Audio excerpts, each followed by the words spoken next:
ஹல்லேலூயா. உமக்கு ஸ்தோத்திரம் ஆண்டவரே. Thank you father. நன்றி தகப்பனே, உம்மை துதிக்கிறோம். எங்கள் பலனே, எங்கள் நம்பிக்கையே, எங்கள் மகிழ்ச்சியே உமக்கு ஸ்தோத்திரம். ஹல்லேலூயா.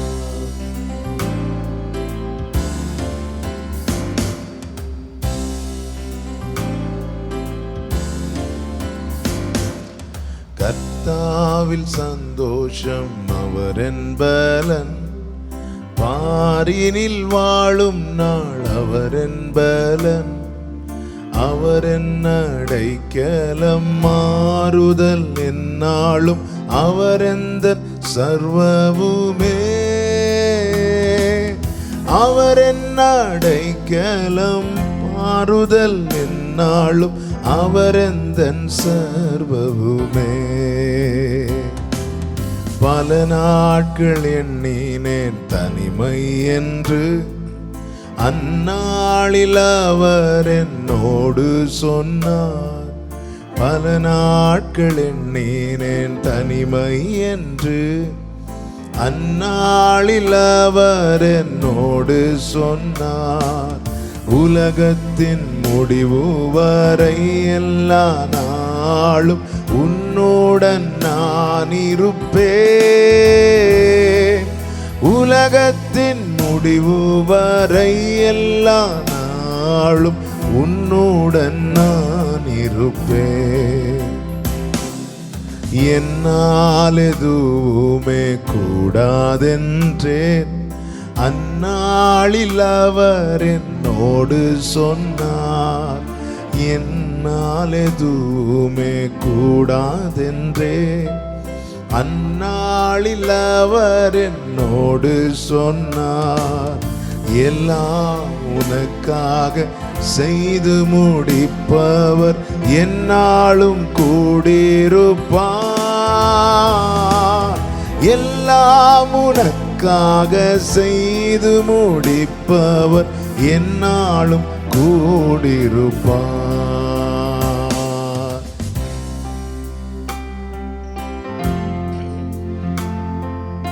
Thank you, Father. பலவீனன் என்று நினைத்தேனோர் நாள், அந்நாளில் அவர் என்னோடு சொன்னார். பலவீனன் என்று நினைத்தேன் ஓர் நாள், அந்நாளில் அவர் என்னோடு சொன்னார். எல்லாமுமே செய்ய பலன் தருபவர் எப்போதும் கூட உண்டு. எல்லாமுமே செய்ய பலன் தருபவர் எப்போதும் கூட உண்டு. சிநேகிதரில்லை என்றெண்ணினே நான், அந்நாளில் அவர் என்னோடு சொன்னார். சிநேகிதரில்லை என்றெண்ணினே நான், அந்நாளில் அவர் என்னோடு சொன்னார்.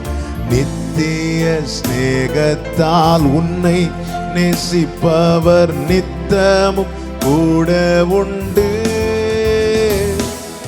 நித்திய சிநேகத்தால் உன்னை நேசிப்பவர் நித்தமும் கூட உண்டு. தாழ்த்துகிறோம் ஆண்டவரே. நித்திய நேசத்தால் எங்களை சிநேகிப்பவரே உமக்கு ஸ்தோத்திரம். உடைய வல்ல கரத்தில் முழுவதுமாய் அர்ப்பணிக்கிறோம். எங்களோடு இந்த நாளில் உடைய வார்த்தையின் மூலமாக இடைபடும், பேசும், கற்றுக்கொள்ள, கிரகிக்க எங்களுக்கு கிருபை தாரும். இயேசு கிறிஸ்துவின் நாமத்தில் பிதாவே, ஆமென். ஹல்லேலூயா. கரங்களை உயர்த்தி ஆண்டவருக்கு மகிமை செலுத்துவோம். ஹல்லேலூயா. இயேசு கிறிஸ்துவின் இனிய நாமத்தினாலே உங்களை வாழ்த்துகிறேன். இந்த பைபிள் ஸ்டடியில் ஆன்லைன் மூலமாக இணைந்திருக்கிற ஒவ்வொரு தேவ பிள்ளைகளை வாழ்த்துகிறேன். கர்த்தர் நல்லவர். இந்த நாளிலும் கர்த்தர் நம்மோடு கூட இடைபடுவாராக.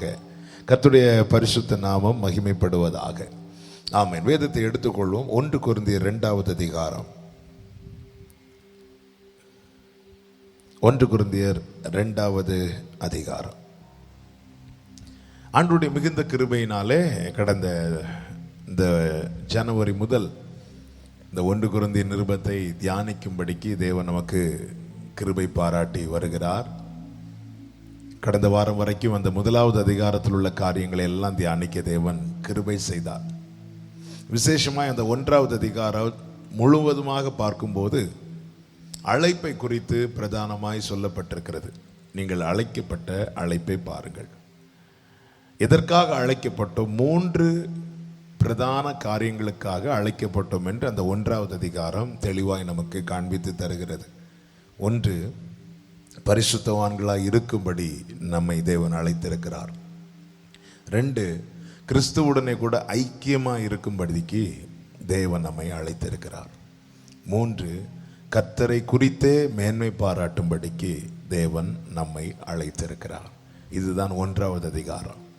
அழைப்பை அறிந்து கொள்ள வேண்டும், அழைக்கப்பட்ட அழைப்பை அறிந்து கொள்ள வேண்டும், சபை அறிந்து கொள்ள வேண்டும் என்பதற்காக பரிசுத்த ஆவியானவர் பவுலை கொண்டு எழுதின 1வது அதிகாரம்.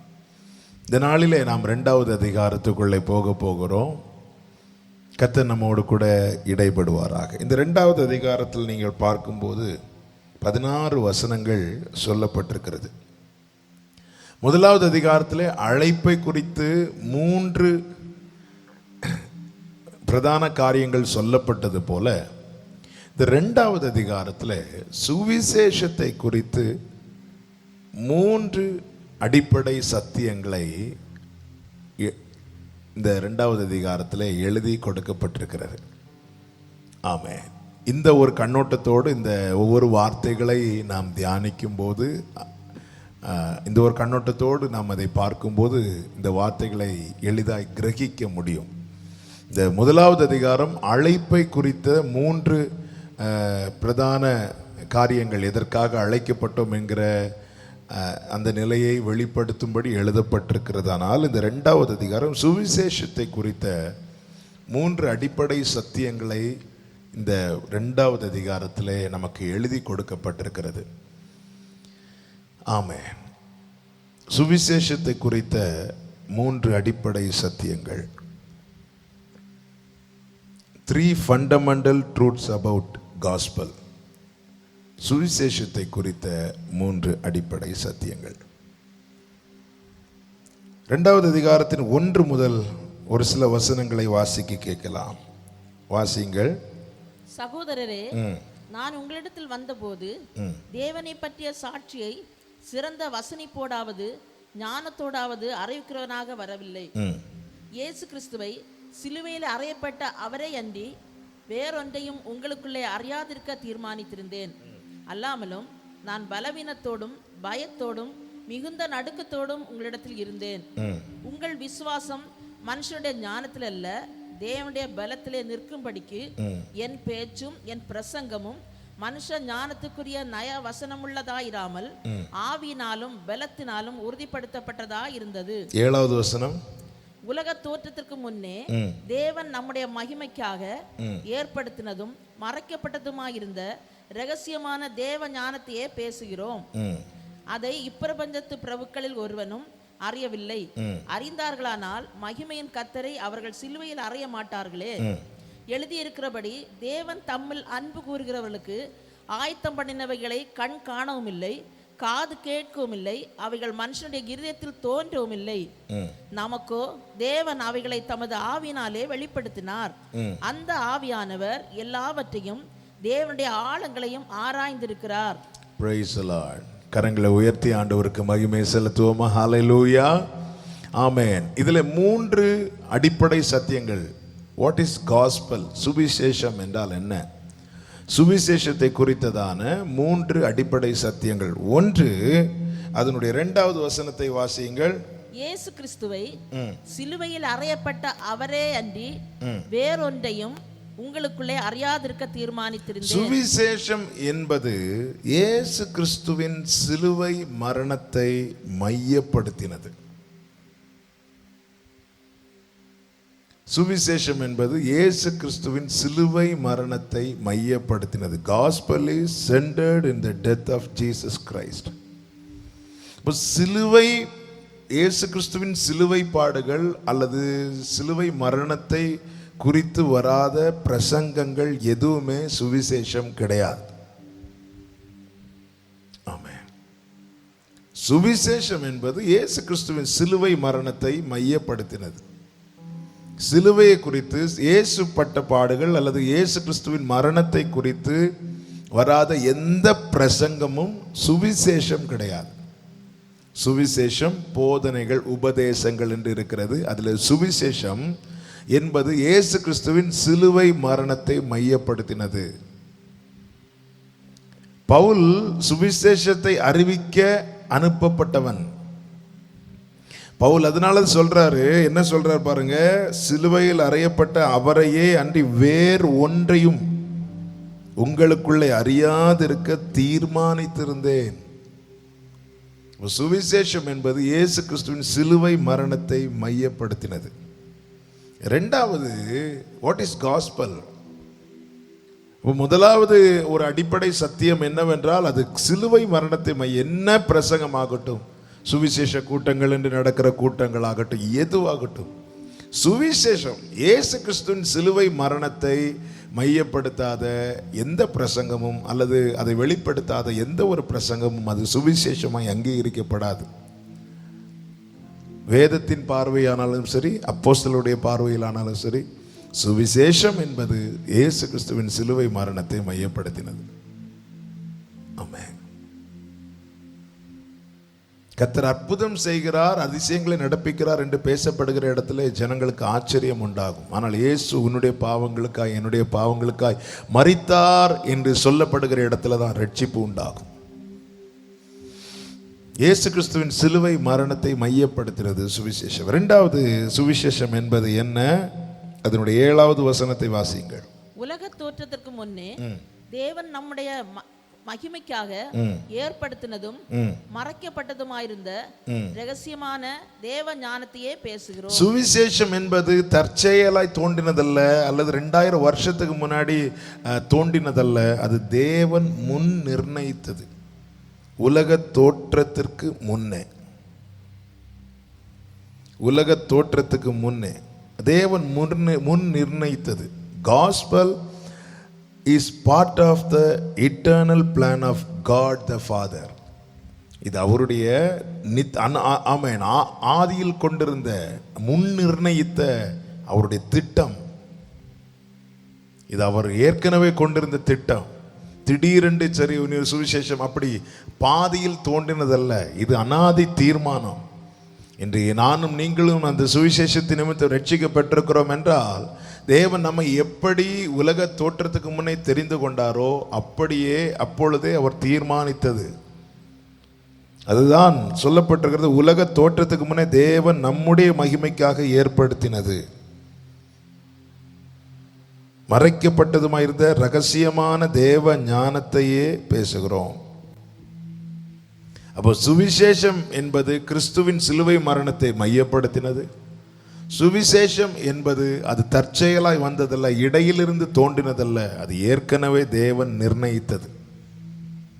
மூன்றாவது, சுவிசேஷம் என்பது என்ன? அதனுடைய 9-10 வசனங்கள். எழுதியிருக்கிறபடி தேவன் தம்மில் அன்பு கூறுகிறவர்களுக்கு ஆயத்தம் பண்ணினவைகளை கண் காணவும் இல்லை, காது கேட்கவும் இல்லை, அவைகள் மனுஷனுடைய இருதயத்தில் தோன்றவும் இல்லை. நமக்கோ தேவன் அவைகளை தமது ஆவியினாலே வெளிப்படுத்தினார். 5வது வசனம், என் பேச்சும் என் பிரசங்கமும் மனுஷ ஞானத்துக்குரிய நயவசனமுள்ளதாயிராமல் ஆவியினாலும் பலத்தினாலும் உறுதிப்படுத்தப்பட்டதாய். சுவிசேஷம் என்பது பரிசுத்த ஆவியானவர் வார்த்தையின் மூலமாய் வெளிப்படுத்துவது. Gospel is revealed by the Spirit of God through the Word of God. இப்போ சுவிசேஷம் என்பது இந்த 1 கொரிந்தியர் 2வது அதிகாரத்தில் 3 அடிப்படை சத்தியங்களை, சுவிசேஷத்தை குறித்த ஒரு தெளிவை பவுலை கொண்டு ஆவியானவர் சபைகளுக்கு எழுதுகிறார். 1, சுவிசேஷம் என்பது கிறிஸ்துவின் சிலுவை மரணத்தை மையப்படுத்தினது. 2, சுவிசேஷம் என்பது அது தேவன் ஏற்கனவே முன் நிர்ணயித்தது, முன் ஏற்படுத்தினது. இது ஏற்கனவே ஏற்படுத்தினது.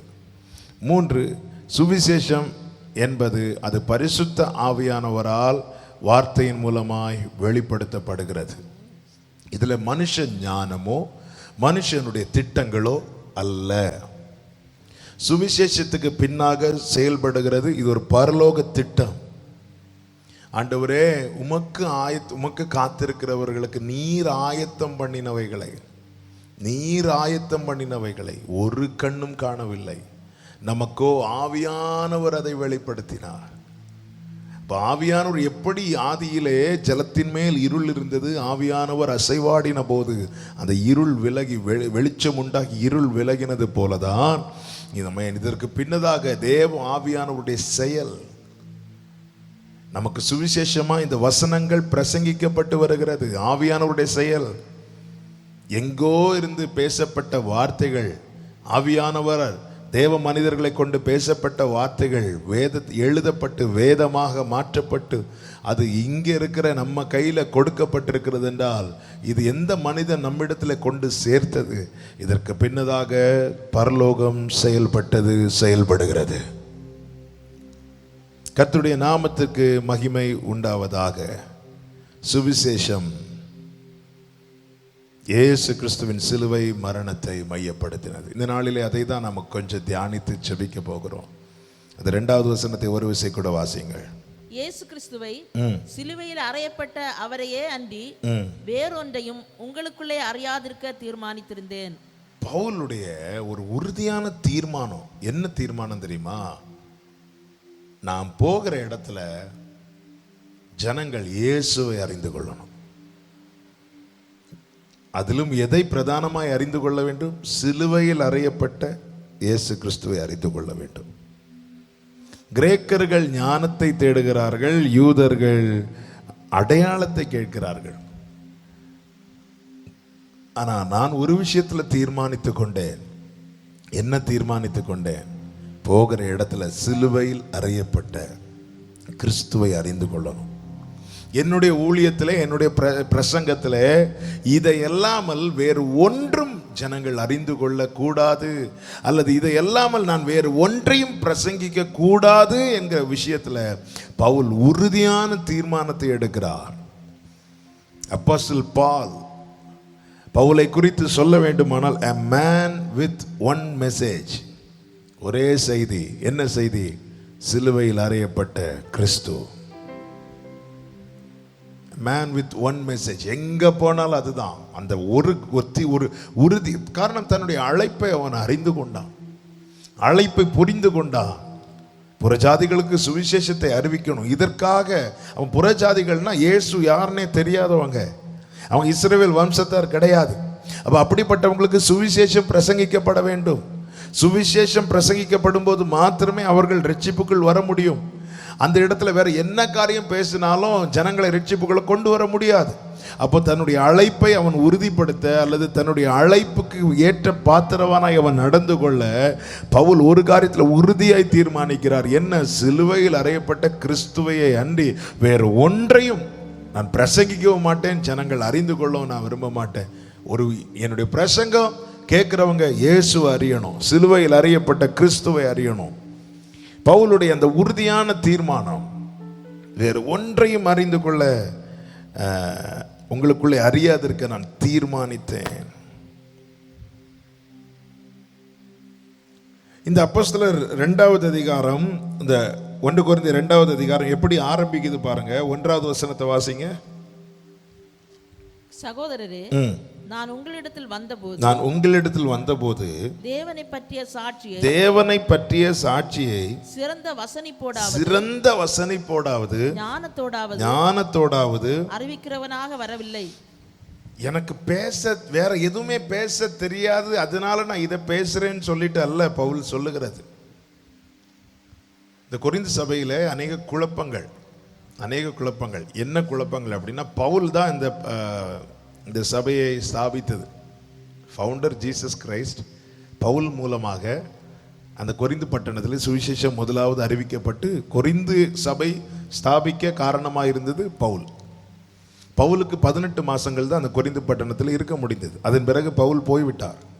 போனதுக்கப்புறம் அநேகர் வந்தாங்க. ஏன்னா ஜனங்களுக்கு 18 மாதம் குழந்தை இல்லை, ஒரு 18 மாத குழந்தைக்கு அப்போ யாராவது ஒருத்தங்க ஃபீட் பண்ணணும், கைட் பண்ணணும். அநேகர் வந்து போனார்கள். இதில் அநேக விதமான காரியங்களை பேசி ஜனங்களுக்குள்ளே பிரிவினைகள் வந்து விட்டது. அதான் பவுலை சேர்ந்தவன், அப்போலோவை சேர்ந்தவன், இப்படிலாம் குரூப்பீஸ் எல்லாம் வர ஆரம்பிச்சிட்டு. இப்போ நிறைய பேர், அதாவது நாங்கள் பவுலை சேர்ந்தவர்கள், இன்னொரு கூட்டத்தார் இன்னொரு ஆளை சேர்ந்தவர்கள் என்றால் மற்ற கூட்டத்தாரெல்லாம் யாரை எதிர்க்கிறாங்க? பவுலை எதிர்க்கிறாங்க. பவுல் அங்கீகரிக்கவில்லை. அப்போ நிறைய கேள்விகள், நிறைய குழப்பங்கள். இதற்கான முதல் 6 அதிகாரம் நீங்கள் பார்த்தீங்கன்னா இதற்கான பதில் தான் பவுலை கொண்டு ஆவியானவர் எழுதியிருப்பார். இந்த சில அநேக கேள்விகள், குழப்பங்கள், ஒரு சபைனா என்ன, எப்படி இருக்கணும், ஆமாம், இதற்கான பதில் தான் இந்த 1 கொரிந்தியர்ல ஃபர்ஸ்ட் பார்ட் வந்து இதற்கான பதில்களை தான் அவர் சொல்லியிருப்பார். அதன் பிறகு மற்ற காரியங்களை குறித்து பேசியிருப்பார். அதில் தான் சொல்லுகிறார் பாருங்கள், நான் உங்களிடத்தில் வந்தபோது தேவனை பற்றிய சாட்சியை சிறந்த வசனிப்போடாவது ஞானத்தோடாவது அறிவிக்கிறவனாக வரவில்லை. என்னால் பேச முடியும், காரணம் நான் கமாலியில் பாதத்துக்கு கீழிருந்து படித்தவன். பவுலுக்கு சொல்லலாம், என்னால் பேச முடியும். நான் அப்படி பவுலை போல, அதாவது ஆலோசனை சங்கத்தில் அவங்களே சொல்றாங்க, என்ன அதிகம் படித்தவன், நீ அதிகமாக படித்ததுனால ரொம்ப பெதற்ற அப்படின்னு சொல்லுவாங்க. அதிகமாய் கற்றவன், அப்போ மற்ற எல்லா அப்போஸ்தலரை காட்டிலும் அதிக ஞானமாய், மற்ற எல்லாரை பார்க்கலும் நயவசனிப்போடு பேசத்தக்க தாளந்துள்ளவன் அப்போஸ்தலனாகிய பவுல். ஆனால் அப்படி அவன் தன்னை வெளிப்படுத்தவில்லை. நீங்க அந்த 2வது அதிகாரத்தின் 1வது வசனத்தை படி, அது 1வது அதிகாரத்தினுடைய ஒரு தொடர்ச்சி. 1வது அதிகாரம் எப்படி முடிகிறது? 1வது அதிகாரத்தின் கடைசி வசனம், அவரே தேவனால் நமக்கு ஞானமும் நீதியும் பரிசுத்தமும் மீட்புமானார். அதாவது மேன்மை பாராட்டுகிறவன் கர்த்தரை குறித்தே மேன்மை பாராட்டத்தக்க அவரே நமக்கு ஆனார் சொல்லிட்டு, சகோதரரே, ஆங்கிலத்தில் அந்த 30வது வசனத்தினுடைய அந்த போர்ஷன் தான் கடைசியில் சொல்லப்பட்டிருக்கும். ஆமென். மேன்மை பாராட்டுகிறவன், he who glories let him glory in the Lord. மேன்மை பாராட்டுகிறவன் கர்த்தரை குறித்தே மேன்மை பாராட்ட கடவன். and I, மற்றும் சகோதரர்களே அப்படி சொல்லிட்டு 2வது அதிகாரத்தை ஆரம்பிக்கிறார். சொல்லிட்டு, நான் உங்களிடத்தில் வந்தபோது, நல்ல கவனமாக கேட்கணும். இந்த 1வது அதிகாரத்தின் தொடர்ச்சி நான் இதை சொல்லிவிட்டு சொல்லும்போது உங்களுக்கு புரியும். பவுலுடைய அந்த ஃபோக்கஸ் என்ன, பவுலுடைய நோக்கம் என்ன, அவருடைய ஏம் என்ன, அவருடைய கோல் என்ன. ஒன்று நல்லா புரிஞ்சுக்கோங்க, ஜனங்களுக்கு ஒரு காரியத்தை தெளிவுபடுத்துகிறார். நீ மேன்மை பாராட்டுறது மனிதர்களை குறித்து இருக்கக்கூடாது, கர்த்தரை குறித்தே மேன்மை பாராட்டணும். கர்த்தரை குறித்தே மேன்மை பாராட்டணும். நான் உங்களிடத்தில் வந்தது கூட கர்த்தரை தான் நீங்க மேன்மை பாராட்டணும் என்பதற்காக நான் என்னுடைய சாமர்த்தியத்தை, என்னுடைய திறமையை, என்னுடைய ஞானத்தை, எனக்கு இருக்கிற அறிவை, இவைகளை நான் உங்களுக்கு ஊட்டாமல் வெளிப்படையா ஒரு காரியத்தை சுவிசேஷமா சொன்னேன். என்ன? சிலுவையில் அறையப்பட்ட கிறிஸ்துவை உங்களுக்கு சொன்னேன். நான் கற்றதை, நான் அறிந்ததை, நான் வளர்த்தினதை, இவைகளை நான் பேசி வீணான காரியங்களை நான் எதுவுமே சொல்லாம ஒரே காரியத்தை சொன்னேன். என்ன? சிலுவையில் அறையப்பட்ட கிறிஸ்துவை சொன்னேன். என்னிடத்தில் ஞானம் வெளிப்படவில்லை, மற்ற எந்த காரியமும் நான் என்னுடைய பிரசங்கத்தில் இல்லை. அப்போஸ்தலனாகிய பவுல் இதை தெளிவுபடுத்துகிறார். எதற்காக நான் வேறு எந்த காரியத்தையும் சொல்லாமல் சிலுவையில் அறையப்பட்ட கிறிஸ்துவையே சொல்லுகிறேன் என்றால், நீங்கள் கர்த்தரை மேன்மை பாராட்ட வேண்டும். எனக்குன்னு ஒரு குரூப் இருக்கணும்னு பவுல் விரும்பி இருப்பார்னா, அவர் தன்னை குறித்ததான காரியங்களை நிச்சயமாக அவருடைய பிரசங்கத்தில் ஊட்டி இருப்பார். ஆனா பவுல் தீர்மானித்து தான் ஒரு ஊழியத்துக்கு போறார். தீர்மானித்து தான் ஊழியத்துக்கு போறார். 1 hour மைக் எடுத்தாருன்னா அந்த 1 hour-ம் அவன் தன்னை குறித்ததான ஒரு சிம்பதியை கிரியேட் பண்றதுக்காக அவர் யூஸ் பண்ண மாட்டார். மாறாக சிலுவையில் அறையப்பட்ட கிறிஸ்துவை தெரியப்படுத்தணும். காரணம் அதுதான். அவர்தான் நமக்கு ஞானம், அவர்தான் நமக்கு நீதி, அவர்தான் நமக்கு பரிசுத்தம், அவர்தான் நமக்கு மீட்பு. அதைதான் பவுல் சபைக்கு சொல்லுகிறார். என்ன சொல்லுகிறார் என்றால், மேன்மை பாராட்டுகிறவன் கர்த்தரை குறித்தே மேன்மை பாராட்டணும். நானும் உங்களிடத்தில் வந்ததே அதுக்கு தான். அதை செய்யவும், அதை உங்களை செய்விக்கவும். எதை செய்ய? கர்த்தரை குறித்து மேன்மை பாராட்ட. அதுக்கு பவுல் என்ன செய்தார்? தன்னை குறித்து எதையுமே சொல்லாம கிறிஸ்துவை, சிலுவையில் அறையப்பட்ட கிறிஸ்துவையே அறிவிக்கிறார். ஹல்லேலூயா. அப்போ இந்த வார்த்தைகளை இப்போ திரும்பி எடுத்து சொல்லுகிறார்னா என்ன நடந்துட்டு அப்படின்னா, அதுதான் நான் ஆரம்பத்தில் சொன்னேனே, பவுலுக்கு 18 மாதங்கள் தான் அந்த கொரிந்து பட்டணத்தில் இருக்க முடிந்தது. அதன் பிறகு அங்கே சூழ்நிலைகள் மாறினது, அவரால் அங்கே இருக்க முடியவில்லை. அதன் பிறகு அநேகர் வந்தார்கள். வந்த இடத்துல வந்து பேசினவர்களில் அநேகர் என்ன செய்தார்கள்? அவன் தங்களுடைய தத்துவங்கள், தங்களுடைய ஞானம், இவைகளெல்லாம் மிக்ஸ் பண்ணி சுவிசேஷத்தை கொடுக்க ஆரம்பிச்சிட்டாங்க. இதில் என்ன ஆயிட்டு அப்படின்னா, ஆமென், சிலுவையில் அறையப்பட்ட கிறிஸ்துவை சரியாய் பிரசங்கிக்கப்படுவதை விட்டுவிட்டு தங்களுடைய காரியங்களை, தங்களுடைய தத்துவங்கள், தங்களுடைய அறிவு, தங்களுடைய ஞானம், தங்களுடைய டேலண்ட், தாங்கள் கற்றுக்கொண்டது, தாங்கள் அறிந்து, தங்கள் அறிவுக்கு சம்பந்தப்பட்ட காரியங்கள் எல்லாம் பிரசங்கங்களில் பேச ஆரம்பித்தார்கள். அதன் விளைவுதான்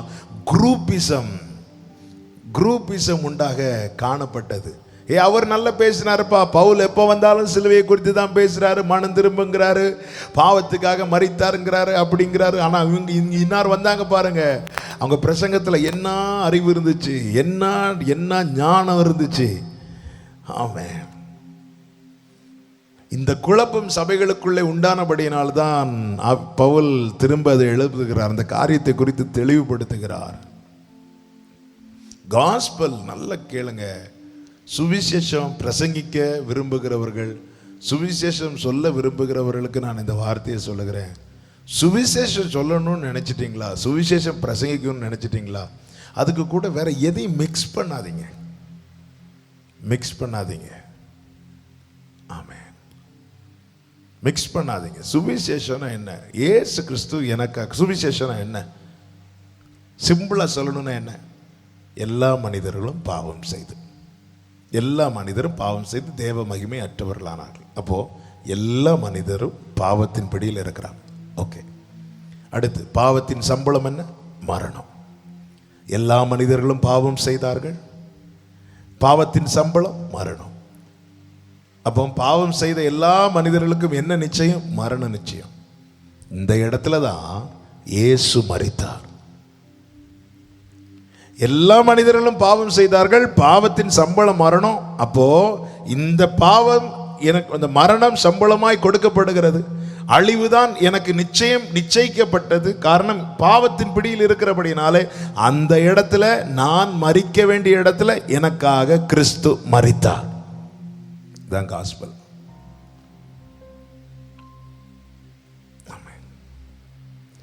தூதர்கள் தோன்றி பாடினார்கள், உங்களுக்கு நற்செய்தி,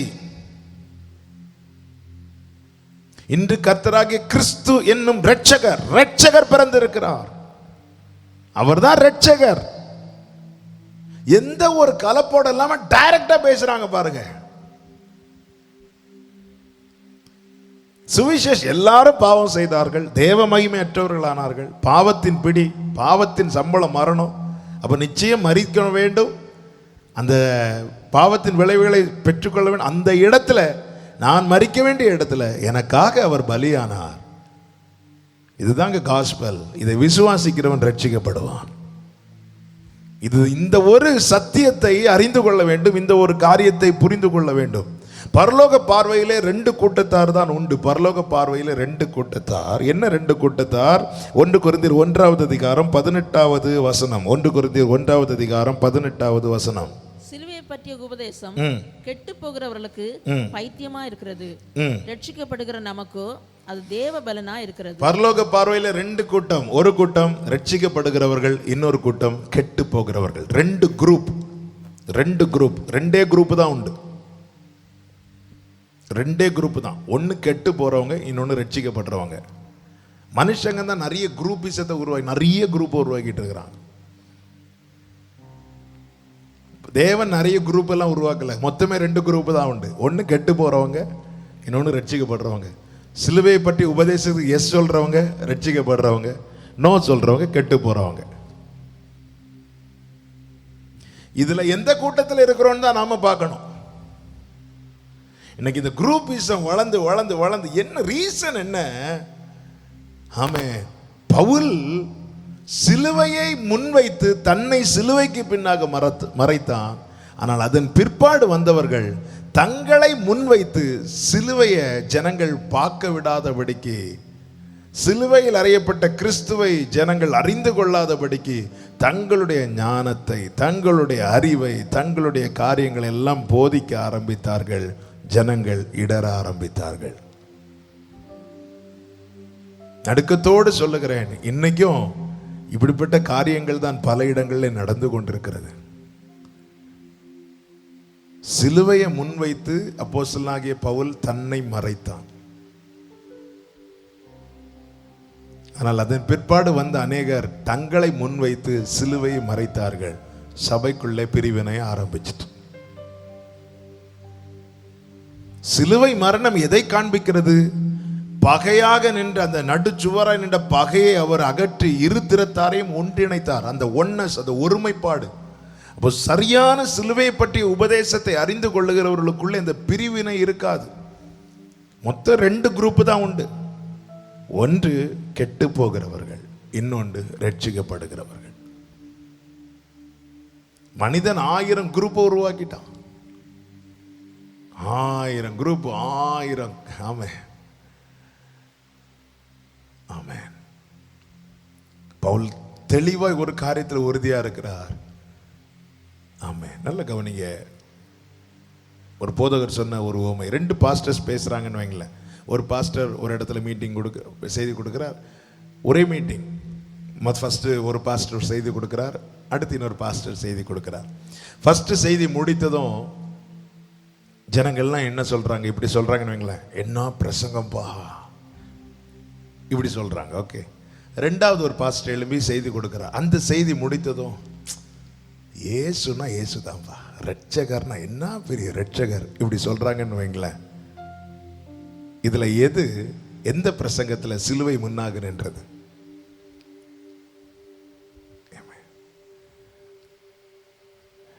பவுல் ஜனங்களை இம்ப்ரெஸ் பண்றதுக்கு எப்படி வேணாலும் பேசியிருக்கலாம், என்ன வேணாலும் செஞ்சிருக்கலாம். ஆனா அது எதையுமே செய்யாம அவனுடைய போக்கஸ் என்ன தெரியுமா? சிலுவை. அவரையே அன்றி வேற எதையும் அறியாது இருக்க நான் தீர்மானித்திருக்கிறேன். அப்ப பவுல் எதை எதிர்பார்க்கல? பாராட்டுகளை எதிர்பார்க்கல. நீங்க நல்லா பண்ணீங்க, இன்னும் பண்ணுங்க, இந்த எந்த ஒரு காரியத்தையும் பவுல் எதிர்பார்க்கவில்லை. இப்படி எதிர்பார்க்கிறவர்கள் ஜனங்களை பிளீஸ் பண்ணும்படிக்கு தங்கள் வார்த்தைகளை எல்லாம் வளைத்து ஒடித்து நெளிந்து பேசுவார்கள். ஆனா பவுல் அப்படி அல்ல. நீ கேட்கிறேன்னா கேளு, கேட்கலன்னா போ. A man with one message. என்ன? சிலுவையில் அறையப்பட்ட கிறிஸ்து. இதை நீ அறிந்து கொள்ளணும். பாவம் எல்லாரும் பாவத்தின் பிடியில, பாவத்தின் சம்பளம் மரணம்.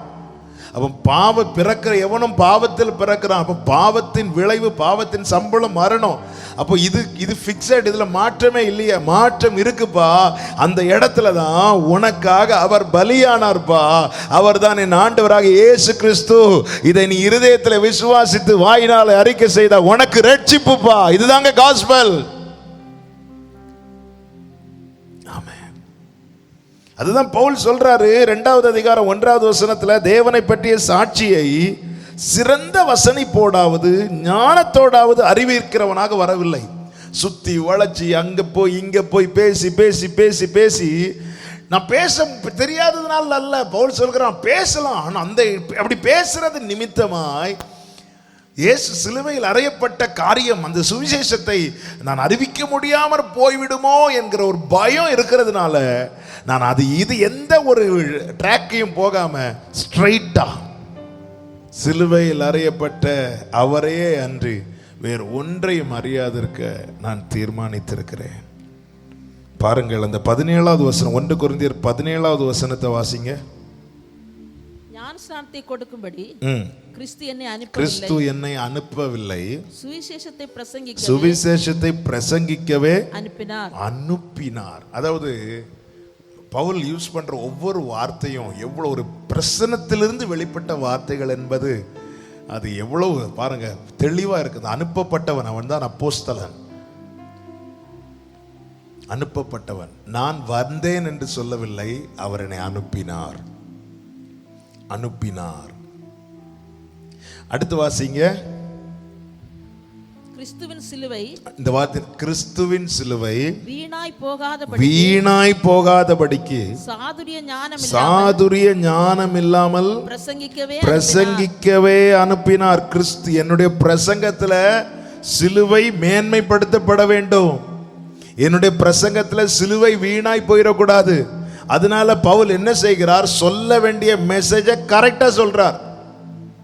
தேவையில்லாத வேற எந்த காரியத்தையும் முன்வைக்காம. அதுதான் சாதுரிய ஞானம் இல்லாமல் பிரசங்கிக்கவே அனுப்பினார். பிளைனா சொல்லு, வாட் இஸ் காஸ்பல் சொல்லு. எல்லாரும் பாவம் செய்தார்கள், தேவ மகிமை அற்றவரான, பாவத்தின் சம்பளம் மரணம். பாவியாய் பிறந்தவன், பாவத்தில் பிறந்தவனுக்கு மரணம் நிச்சயம். அவனுக்கு வேற வழியே கிடையாது. அந்த இடத்துல தான் இயேசு வந்தார், உனக்காக மரித்தார். இதை சொல்லு. என் பாவத்துக்காக இயேசு மரித்தார் என்று இருதயத்தில் விசுவாசித்து இயேசுவே என்று நாவினால் அறிக்கை செய்யும் போது அவன் ரட்சிக்கப்படுவான். இந்த சத்தியம் வீணாய் போயிடக்கூடாது. இந்த சிலுவை பற்றி உபதேசம் வீணாய் போயிடக்கூடாது. நான் வேற எதையோ பேசி, வேற எதையோ கதையை பேசி, நான் அங்க போனேன், இங்க வந்து, அங்க ஊழி செஞ்சேன், அப்படி பண்ணேன், இப்படி பண்ணேன், இப்படிப்பட்ட காரியங்கள் எல்லாம் பேசி பேசி பேசி பேசி சொல்ல வேண்டிய விஷயத்தை சொல்லாம போயிடக்கூடாது என்பதற்காக நான் வேற காரியங்கள் எதையுமே பேசாம நான் சிலுவையை பற்றிய உபதேசத்தை மாத்திரம் பேசுகிறேன். சுவிசேஷம் என்பது கிறிஸ்துவின் மரணத்தை மையப்படுத்தினது. காரணம், அதுவே நம்மை ரட்சிப்புக்குள்ளே நடத்தும். ரட்சிக்கப்பட்டவர்களை சபையிலே சேர்த்து உபதேசங்களை கொடுக்கிறார். ஆமென். இயேசு கிறிஸ்து பாருங்கள், கூடி வருகிற திரளான ஜனங்களுக்கு சுவிசேஷத்தை பிரசங்கித்தார். அவருடைய வார்த்தை ஏற்றுக்கொண்டு அவரை பின்பற்றுகிறவர்களை தம் அருகில் உட்கார வைத்து உபதேசங்களை கொடுத்தார். இப்பொழுது நான் உங்கள் மத்தியில் சொல்லிக் கொண்டிருப்பது சுவிசேஷம். சுவிசேஷத்தை குறித்த ஒரு தெளிவு நமக்கு உண்டாக வேண்டும். இங்க இருக்கிற ஒவ்வொரு சுவிசேஷகர்களாய் சுவிசேஷகியாய் மாற வேண்டும். காரணம், ஆண்டவர் சீஷர்களை அனுப்பி என்ன சொன்னார் என்றால், நீங்கள் எல்லாருக்கும் சுவிசேஷத்தை அறிவித்து சீஷராக்குங்கள் என்று தான் சொன்னார். அப்போ ஒரு சீஷன் சொன்ன காரியம் என்ன? இன்னொருவனை சீஷனாக்கு. அப்போ ஒரு சீஷனுடைய வேலை என்ன? இன்னொருவனை சீஷனாக்க வேண்டும். அதை இன்னும் சொல்ல வேண்டுமானால் சுவிசேஷம் சொல்ல வேண்டும். சுவிசேஷம் நம் ஒவ்வொருவர் மேல் விழுந்த கடமை. சுவிசேஷம் சொல்வதற்கு மேடை, ஒரு பெரிய மேடை தேவையான அவசியம் கிடையாது. டெய்லி ஒருத்தங்க கூட நீங்கள் ட்ராவல் பண்ணிட்டு இருக்கிறீங்கல்ல, ஆஃபீஸுக்கு சேர்ந்து போறீங்கல்ல, அவங்க கிட்ட என்னைக்காவது இயேசுவை பற்றி சொல்லியிருக்கிறோமா? சொல்லுங்க. நீங்க விதைங்க, விளைய செய்கிறது கர்த்தர். ஆண்டவரை குறித்து சொல்லுங்க. என்ன சொல்லணும்? இந்த சுவிசேஷத்தை சொல்லுங்க. சிலுவை மரணத்தை பற்றி சொல்லுங்க. ஆமென். நான் ஜெபம் பண்ண என்னை எக்ஸாமுக்கு பாஸ் ஆக்கி விட்டா சொல்லக்கூடாதுல்ல, சொல்லுங்க. அந்த இடத்துல தேவநாமம் மகிமைப்படுகிறது. ஆண்டவருக்கு நீங்க தேங்க் பண்றீங்க. கர்த்தர் என்னை உயர்த்தினார், ஆசீர்வாதம். அதோட ஸ்டாப் பண்ணாம சிலுவை மரணத்தை பற்றி சொல்லுங்க. பாருங்க, எல்லாரும் பாவம் செய்து எல்லாருக்கும் மரணம் நிச்சயமா இருந்துச்சு. பாவத்தின் சம்பளம் மரணம். அந்த இடத்துல எனக்காக உங்களுக்காக இயேசு மரித்தாருங்க. இதுதாங்க நற்செய்தி. பரலோகம் சொன்ன நற்செய்தி. கர்த்தராகிய கிறிஸ்து என்னும் இரட்சகர். இந்த சுவிசேஷம் அறிவிக்கப்பட வேண்டியது அவசியம். இது நம் ஒவ்வொருவர் மேல் விழுந்த கடமை. போன டிசம்பர்லேருந்து கேட்கப்பட்ட ஒரு வார்த்தை கொரோனா. இந்த ஜனவரியிலிருந்து நம்முடைய தேசத்தில் அதிகமாக அந்த வார்த்தை பரவ ஆரம்பித்தது. கொரோனா பரவுனதை காட்டிலும் அந்த வேர்டு, அந்த நேம் பரவ ஆரம்பித்தது. இன்னைக்கு இந்த உலகத்தில் அந்த வார்த்தை கொரோனா என்கிற அந்த பெயரை கேள்விப்படாத ஜனங்கள் மிகவும் சுருக்கம், சில பேர் மாத்திரமே இருப்பார்கள். எல்லாருக்கும் கொரோனான்னா என்ன அப்படின்னு தெரிகிற அளவுக்கு அவ்வளவு ஸ்ப்ரெட் ஆயிட்டு அந்த நியூஸ். நாமே எத்தனை பேர்ட்ட அதை பற்றி சொல்லியிருப்போம்ல. எத்தனையோ ஆண்டுகளுக்கு, 2000 வருஷத்துக்கு முன்னாடி மனுக்குலத்தின் பாவத்துக்காய் சிலுவையில் மரித்தாரே, தொங்கினாரே, அவரை குறித்து இன்னும் ஒரு விசை கூட கேள்விப்படாத ஆயிரக்கணக்கு லட்சக்கணக்கான ஜனங்கள் இன்னும் உலகத்தில் வாழ்ந்து கொண்டிருக்கிறார்கள். நம்மேல் விழுந்த கடமை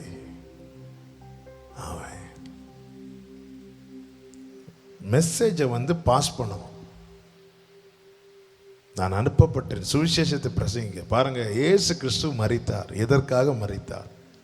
நமக்காக, நம்முடைய பாவத்துக்காக. பாவத்தின் சம்பளம் மரணம். எல்லா மனிதனும் பாவம் செய்து தேவ மகிமை அற்றவனானான். அப்போ இதன் விளைவை அனுபவிச்சு தான் ஆகணும். அந்த இடத்துல தான் இரட்சகராய் அவர் வெளிப்பட்டார். நான் மரிக்க வேண்டிய இடத்துல அவர் மரித்தார். நான் பட வேண்டிய பாடுகள் அவர் பட்டார். நான் அடிக்கப்பட வேண்டிய இடத்துல அவர் அடிக்கப்பட்டார். அவருடைய தழும்புகளால் குணமானோம். அவரால் தான் நம்ம மீட்கப்பட்டோம். அவரை ஏற்றுக்கொள்ளுகிறவர்களுக்கு இந்த பாவத்தின் சம்பளமாகிய மரணத்திலிருந்து விடுதலை, நித்திய ஜீவன் கிடைக்கிறது. நீங்க பவுல் ரோமருக்கு எழுதும்போது, ஒவ்வொரு நிருபத்தில் எழுதும்போது அந்த சுவிசேஷத்தை அவ்வளவு அழகா தெளிவாக எழுதியிருப்பார். தேவனுக்கு மாத்திரம் மகிமை உண்டாவதாக. சாதுரிய ஞானம் உள்ளவனாய் நான் பிரசங்கித்து என்னுடைய ஞானத்தை வெளிப்பட, அவங்க பிரசங்கத்தை விட என் பிரசங்கத்தில் ஏதோ ஒரு புதிய காரியம், இப்படி அவங்க பேசாதது ஒன்று நான் பேசணும், இவங்க பேசாதது ஒன்று இன்னைக்கு அப்படியே மாறிவிட்டது. ஆமென். வெளிப்படுத்தப்பட்ட சத்தியம் இதை பேசவே கர்த்தர் என்னை அனுப்பினார்னு சொல்லி பவுல் தெளிவாய் சொல்லுகிறார். 1 கொரிந்தியர் 4வது அதிகாரம் 15வது வசனத்தை வாசிங்க. கிறிஸ்துவுக்குள் 10,000 உபாத்தியர்கள் இருந்தாலும் உங்களுக்கு இருந்தாலும் டியூட்டர்ஸ் நிறைய. அதான் சொன்னேன் அல்லவா, பவுல் 18 மாசம் தான் அங்க இருந்தார். அதுக்கு பிறகு நிறையவே இருந்தோம். ஒவ்வொரு சண்டே சில சர்ச்சிலலாம் பாருங்க, பாஸ்டர்ஸ் இருக்க மாட்டாங்க. உடனே என்ன செய்வாங்க, ஒவ்வொரு சண்டே ஒவ்வொருத்தரை இன்வைட் பண்ணுவாங்க. ஒவ்வொருத்தர் இன்னைக்கு இவங்க பிரசங்கம், இன்னைக்கு அவங்க, அடுத்த நாள் அவங்க பிரசங்கம். ஒவ்வொரு சண்டே ஒவ்வொருத்தரை இன்வைட் பண்ணுவாங்க. அப்படிப்பட்ட ஒரு நிலைமையில தான் கொரிந்து சபை இருந்துச்சு. ஆனா பவுலை போல வந்தவர்களில் அநேகர் என்ன செய்ய தவறிட்டார்கள்னா, பிரதான நோக்கம், ஏன்னா இன்னும் அந்த சரியான உபதேசத்துக்குள்ள அவங்க வரல. நீங்க பாத்தீங்கன்னா தெரியும், அடுத்த அதிகாரங்களில் பாத்தீங்கன்னா இன்னும் பாவம் செய்யறவங்க இருக்க தான் செய்தாங்க. பாவம் செஞ்சுட்டு தான் இருந்தாங்க. ஜனங்களுக்கு இன்னும் அந்த தெளிவுக்குள்ளே வரல, அந்த நிச்சயத்துக்குள்ளே வரல. அப்போ ஒரு சபைக்குள்ளே இருந்து கூடி ஆராதிக்கிறவன் இன்னும் பாவப்பிடியில் இருக்கிறான்னா பவுலுடைய வேதனை என்னன்னா, அப்போ சரியாய் கிறிஸ்துவை இவர்கள் அறிந்து கொள்ளவில்லை. எதற்காக கிறிஸ்து மரித்தார், என்ன நோக்கம், என்ன பரிசுத்தவான். அதான் முதல்ல சொல்லுகிறார், நீ பரிசுத்தமா இருக்க அழைக்கப்பட்டிருக்கிறாய். அவருடைய இரத்தம் உன்னை கழுவி தூய்மையாக்கினது. அவருடைய இரத்தத்தினாலே, அவருடைய நாமத்தினாலே கழுவப்பட்டீர்கள், பரிசுத்தவான்களாக்கப்பட்டீர்கள். இதையெல்லாம் அடுத்து வந்தவங்க சொல்லவில்லையேங்கிற ஆதங்கமும் வேதனையும் தான். அப்போ என்ன ஆச்சு அப்படின்னா, வந்தவங்க எல்லாரும் தங்களை முன்னிறுத்தி சிலுவையில் அறையப்பட்ட கிறிஸ்துவை மறைத்து விட்டார்கள். பவுல் என்ன செய்தார், சிலுவையில் அறையப்பட்ட கிறிஸ்துவை முன்னிறுத்தி தன்னுடைய எல்லாவற்றையும் மறைத்துட்டார். அதுதான் சொல்றார், நான் எப்படி வந்தேன் என்றால் கர்த்தரை குறித்த மேன்மை பாராட்டணும். என்னை கேட்கிறவங்க, என்னை பார்க்கிறவங்க, என்கிட்ட பழகிறவங்க எல்லாம் அவரை பிரைஸ் பண்ணணுங்கிறதுக்காக அந்த ஒரு எண்ணத்தோட தான் வந்தேன். என்னுடைய ஞானத்தை, என்னுடைய திறமையை, எனக்கு கொடுக்கப்பட்ட அந்த 1 மணி நேரத்தில் என்னுடைய திறமையை நான் வெளிப்படுத்தி ஒரு கூட்டத்தை சம்பாதிப்பதற்காகவோ, சிம்பதியை கிரியேட் பண்ணி ஜனங்களிடத்திலிருந்து பரிதாபத்தை பெற்றுக்கொள்வதற்காகவோ நான் வரவில்லை. என்னுடைய ஒரே நோக்கம் என்ன, சிலுவையில் அறையப்பட்ட கிறிஸ்துவே அன்றி வேற ஒன்றையும் என்னை பார்க்கிறவங்க கேட்கிறவங்க அறியக்கூடாது. கிறிஸ்துவின் சிலுவை வீணாய் போகாதபடிக்கு சாதுரிய ஞானம் இல்லாமல் பிரசங்கிக்கவே அனுப்பினார். பவுலுடைய பிரசங்கம் இதுதான். அப்போஸ்தலர் 17வது அதிகாரம் 1 முதல் 3 வரை உள்ள வசனங்களை வாசித்தீர்களானால் தெரியும். அப்போஸ்தலர் 17வது அதிகாரம் 1 முதல் 3 வரை உள்ள வசனங்கள். அவர்கள் அம்பிலிபோலி பட்டணத்தையும் அப்போலோனியா பட்டணத்தையும் கடந்து தெசலோனிக்கா பட்டணத்துக்கு வந்தார்கள். அங்கே யூதருக்கு ஒரு ஜெப ஆலயம் இருந்தது.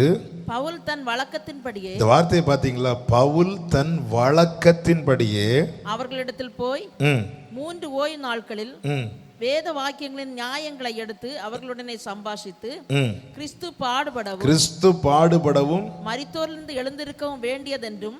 அப்ப பவுலுடைய பிரசங்கம் என்ன, கிறிஸ்து பாடுபட்டதை குறித்து, கிறிஸ்துவின் மரணம், கிறிஸ்துவின் உயிர்த்தெழுதல். ஆமென். இது பவுலுடைய வழக்கம்.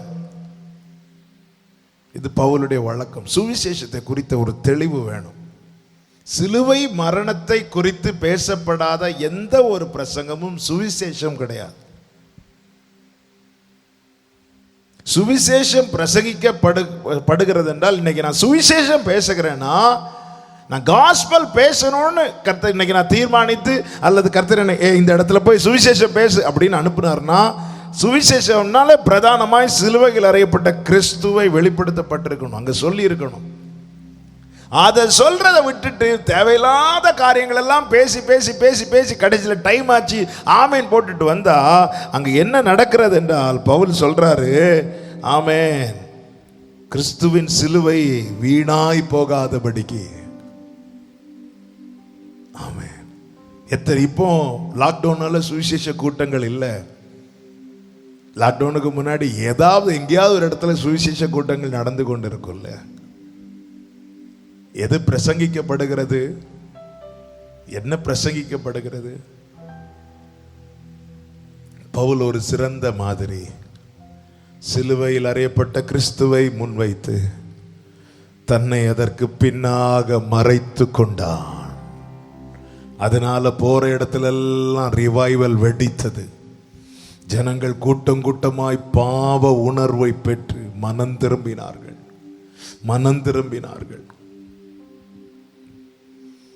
ஆமென்.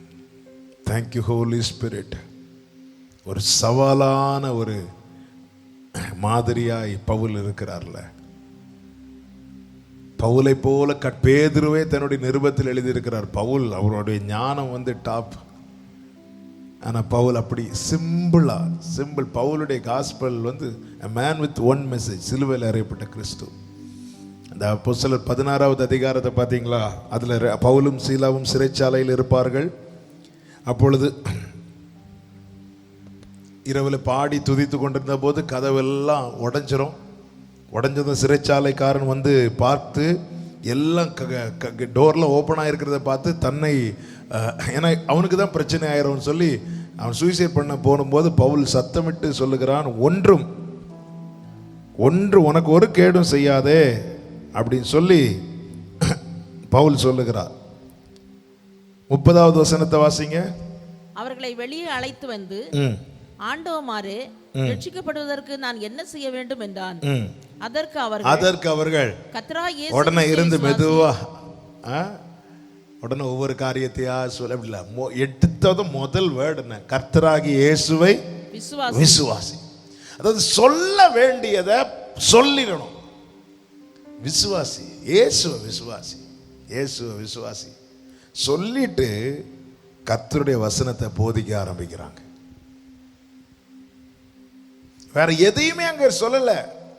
இயேசு கிறிஸ்துவை விசுவாசின்னு சொல்லிட்டு வசனத்தை எடுத்து காட்ட ஆரம்பிக்கிறாங்க, வசனத்தை போதிக்க ஆரம்பிக்கிறாங்க. அந்த ராத்திரியிலே அவனும் அவன் வீட்டார் அனைவரும் ஞான ஸ்நானம் பெற்றார்கள். அந்த இடத்துல கிரீக்ல அப்படி இருக்கு, ஹீப்ரூல அப்படி இருக்கு, அதுல இப்படி இருக்கு. அப்படி சொல்லி தங்கள் கற்றதையும் தாங்கள் அறிந்ததையும் பேசி மொத்தத்தில் குழப்பாம,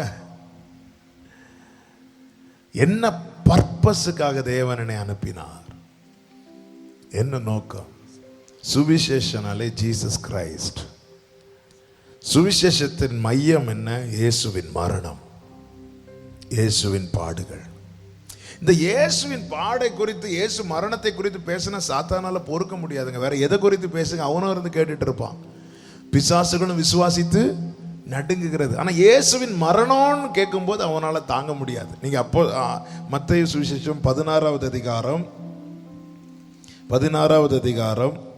அதில் இயேசு கிறிஸ்து சொல்லுகிறார், சிஷ்யர்களை பார்த்து, நீங்கள் என்ன யார் என்று சொல்லுகிறீர்கள்? பேதுரு சொல்லுகிறார், நீர் ஜீவனுள்ள தேவனுடைய குமாரனாகிய கிறிஸ்து. உடனே ஆண்டவர் பேதுரு பாராட்டுறார். இப்பெல்லாம் சாத்தான் நோண்டல்ல, பேசாம இருக்கிறான். அடுத்து ஆண்டவர் சொல்லுகிற வார்த்தை கேளுங்கள். 20 முதல் வாசிங்கள். 16:20. அப்பொழுது தாம் கிறிஸ்துவாகிய இயேசு என்று ஒருவருக்கும் சொல்லாதபடிக்கு தம்முடைய சீஷர்களை கட்டளையிட்டார். அது முதல் இயேசு தாம் எருசலேமுக்கு போய் மூப்பராலும் பிரதான ஆசாரியராலும் வேத பாரகராலும் பல பாடுகள் பட்டு கொலை உண்டு 3ஆம் நாளில் எழுந்திருக்க வேண்டும் எழுந்திருக்க வேண்டும் என்பதை தம்முடைய சீஷர்களுக்கு சொல்ல தொடங்கினார். அதாவது தம்முடைய பாடு மரணத்தை குறித்து பேசுறதுக்கு ஸ்டார்ட் பண்ணார். ஸ்டார்ட் பண்ணதும் பாருங்க அடுத்த வசனம். அப்பொழுது பேதுரு அவரை தனியே அழைத்து கொண்டு போய், ஆண்டவரே, இது உமக்கு நேரிடக்கூடாது, இது உமக்கு சம்பவிப்பதில்லை என்று அவரை கடிந்து கொள்ள தொடங்கினான். உடனே இயேசு திரும்பி பேதுருவை பார்த்து, எனக்கு பின்னாக போ சாத்தானே அப்படிங்கிறார். இயேசு பாடு மரணத்தை குறித்து சொல்லி முடிக்கல, சொல்ல தொடங்கினதுமே பிசாசுக்கு இருக்க முடியல. அப்படி என்றால் சிலுவையை பற்றிய உபதேசம் அது சாத்தானை அடிக்கிற அடி. இன்னைக்கு இந்த அறிவு இல்லாம, அதாவது சிலர்லாம் சில இடத்துல பேசுறது, சில கமெண்ட்லாம் போடுறத பார்த்தா சிரிப்பா இருக்கும். என்ன சிரிப்பா இருக்கும்? 3 ஆணியை பிடுங்கிட்டு உங்க ஆண்டவருக்கு வர முடியலையே, இப்படி எல்லாம் சில பேசுவாங்க. கேட்டிருக்கிறீங்களா? என்னதான் இருந்தாலும் உங்க ஆண்டவருக்கு இப்படி பிடிச்சி சிலுவையில் அரைஞ்சப்போ வர முடியலையே அப்படின்னு. இதனுடைய சத்தியத்தை அறிந்து கொள்ளணும். அங்கே அவர் கைகளில் ஆணி அடிக்கப்பட்டது உண்மைதான். ஆனால் அதே வேளையில் சாத்தானின் தலை அதுல நசுங்கப்பட்டது. ஹல்லேலூயா. அவர் மரித்தார், ஆனால் அவர் உயிர்த்தார். வேற என்ன பேசினாங்க? யாரையாவது சாத்தான் ஏவி தடுத்தானா? இல்லை. ஆனா அவர் பாடு மரணத்தை குறித்து சொல்லி முடிக்கவே இல்லை, சொல்ல ஸ்டார்ட் பண்ணார், சொல்ல தொடங்கினார். அப்பொழுது பேதுரு உடனே அப்போ இந்த பேதுரு இல்லை, பேதுருனுடைய பலவீனத்தை பிசாசு யூஸ் பண்ண ஆரம்பிச்சிட்டான். யூஸ் பண்ணி அது சம்பவிக்க கூடாதுன்னு சொல்லிட்டு பாருங்க இந்த 22வது வசனம், இது உமக்கு நேரிடக்கூடாதே. அடுத்து, இது உமக்கு சம்பவிப்பது இல்லை. உண்மையிலே பேதுரு பேசியிருந்தா எப்படி பேசியிருப்பான்? ஆண்டவரே, இப்படியெல்லாம் நடக்கக்கூடாது, ஆண்டவரே இப்படியெல்லாம் நடக்கக்கூடாது, இது நேரிடக்கூடாதே. இல்லை, நம்ம இருந்தால் அப்படி தானே சொல்லியிருப்போம். உன் பேதுருவினுடைய வார்த்தை என்ன? இது நேரிடக்கூடாது. அடுத்து சாத்தான் பேசின வார்த்தை என்ன? இது சம்பவிப்பது இல்லை, இது நடக்காது, இது நடக்காது, நடக்க விட மாட்டேன் சொல்லி கடிந்து கொள்ள ஆரம்பித்தான். இயேசு திரும்பி பின்னாக போ சாத்தானே அப்படின்ட்டார். அப்போ சிலுவைன்னு பேசினாலே யார் அலறுவா தெரியுமா? பிசாசு அலறுவா. ஆட்டுக்குட்டி அடிக்கப்பட்டது இஸ்ரவேலர் வீட்டிலே அலறல் சத்தம் கேட்பதற்கல்ல, எகிப்து வீட்டிலே அலறல் சத்தம் கேட்பதற்கு, பார்வோனை அலற பண்ணுவதற்கு. ஆட்டுக்குட்டியானவர் அடிக்கப்பட்டது தேவ பிள்ளைகளுக்கு களிப்பும், ஆமென், சாத்தானுக்கு கதறலும். எனவேதான் அவர் பேச தொடங்கினதுமே இவனால இருக்க முடியல, இவன் சொல்றேன் இது சம்பவிப்பதில்லை சொல்லி கடிந்து கொள்ள ஆரம்பிக்கிறான். சிலுவையை குறித்த உபதேசம் தான் சாத்தானின் ராஜ்யத்தை தளர பண்ணும், தேவ ராஜ்யத்தை பலப்படுத்தும். கைகளை உயர்த்தி ஆமேன் சொல்லுங்க பார்க்கலாம். ஆமேன். அப்போஸ்தலனாகிய பவுலுடைய பிரசங்கம் அப்படித்தான் இருந்தது. சுவிசேஷம் என்றாலே சிலுவையில் அறையப்பட்ட கிறிஸ்துவை மையப்படுத்தினது. இயேசு கிறிஸ்துவின் சிலுவை மரணத்தை மையப்படுத்தாத எந்த பிரசங்கமும் சுவிசேஷம் அல்ல. அடுத்து பவுல் சொல்றாரு, அந்த வார்த்தையை சொல்லும், அந்த வசனத்தை வாசித்ததுனால அந்த ஒரு காரியத்தை சொல்லி நம்ம ஜெபிக்கலாம். 3வது வசனம் 1 கொரிந்தியர் 2:3. அல்லாமலும் நான் பலவீனத்தோடும் பயத்தோடும் மிகுந்த நடுக்கத்தோடும் உங்களிடத்தில் இருந்தேன். நான் பயத்தோடும் மிகுந்த நடுக்கத்தோடும் பலவீனத்தோடும் இருந்தேன். நம் இந்த கொரிந்தியர் படிக்கும்போது ஆரம்பத்தில் இதை குறித்து நம்ம கொரிந்து பட்டணத்துக்கு அப்போஸ்தலர் 18வது அதிகாரத்தில் பவுல் செல்லுகிற காரியத்தை நம்மால் பார்க்க முடியும். பவுல் எப்போ கொரிந்துக்கு போகிறாரோ அங்கே குடியுரிமை சட்டம் போடப்படுகிறது. யூதர் எல்லாரும் ரோமபுரியை விட்டு போக வேண்டும் என்ற ஒரு கட்டளை அங்கே அப்பொழுது வாழ்ந்தவனால் பிறப்பிக்கப்படுகிறது. அப்பொழுது எல்லாரும் போகிறாங்க. ஆனால் பவுலுக்கு அந்த ரோமன் சிட்டிசன்ஷிப் இருந்ததுனால பவுல் அங்கே உட்கார்ந்துருக்கிறார். ஒரு கூடாரம் செய்கிற அந்த வேலையை செய்கிறவனா அங்கே உட்கார்ந்துருக்கிறான். சுவிசேஷம் அறிவிக்க ஒரு சான்ஸ் கிடைக்கப்பட்டது. அவன் சுவிசேஷத்தை வைராக்கியத்தோடு அப்படிதான் இருக்கு. 18:5 பார்க்கும்போது பவுல் ஆவியில் வைராக்கியம் கொண்டு இயேசுவே கிறிஸ்து என்று திருஷ்டாந்தப்படுத்தினான். இதனால என்ன ஆனது? 8வது வசனத்தை வாசியுங்கள். ஜெப ஆலய தலைவனாகிய கிறிஸ்பு என்பவன் தன் வீட்டார் அனைவரோடும் கர்த்தரிடத்தில் விசுவாசம் உள்ளவனானான். கொரிந்தியரில் அநேகரும் சுவிசேஷத்தை கேட்டு விசுவாசித்து ஞானஸ்நானம் பெற்றார்கள். இப்போ என்ன ஆகுதுன்னு இந்த ஒரு வெடிப்பு, ஒரு ரிவைவல் ஒருவன் நிமித்தமாய் உண்டாகிறது. இது பவுலுக்குள்ள ஒரு விதமான பயத்தையும் கொண்டு வந்துட்டு. என்ன பயம் அப்படின்னா, ஏன்னா முதல்ல அந்த இடத்துல இருப்பது ஒரு கிரிட்டிக்கலான ஒரு சூழ்நிலையில தான் இருக்கிறான். 3 விதமான பயங்கள் இங்கே பவுலை ஆட்கொண்டது. ஒன்று, தன் பலவீனத்தை குறித்த பயம். என்ன பலவீனத்தை குறித்த பயம்? வாழ்க்கையில் சில பலவீனங்கள் இருக்கும்போது பொதுவாகவே பார்த்தீங்கன்னா கொஞ்சம், அதாவது பெற்றோருக்கு ஒரு பலவீனம் வரும்போது அவர்களுடைய எண்ணம் என்ன தெரியுமா? என் பிள்ளை காரியத்தை என்னால் செய்ய முடியாமல் போயிருமோ, இல்லை அப்படி ஒரு பலம், அப்படி ஒரு பயம் நமக்கு வந்துடும். என் பிள்ளை காரியத்தை, என் பிள்ளை விஷயத்தை என்னால் செய்ய முடியாமல் போயிருமோ. பவுல் வாழ்க்கையில் இருக்கிற பலவீனத்தை குறித்து பவுல் முறையிடுகிறார்.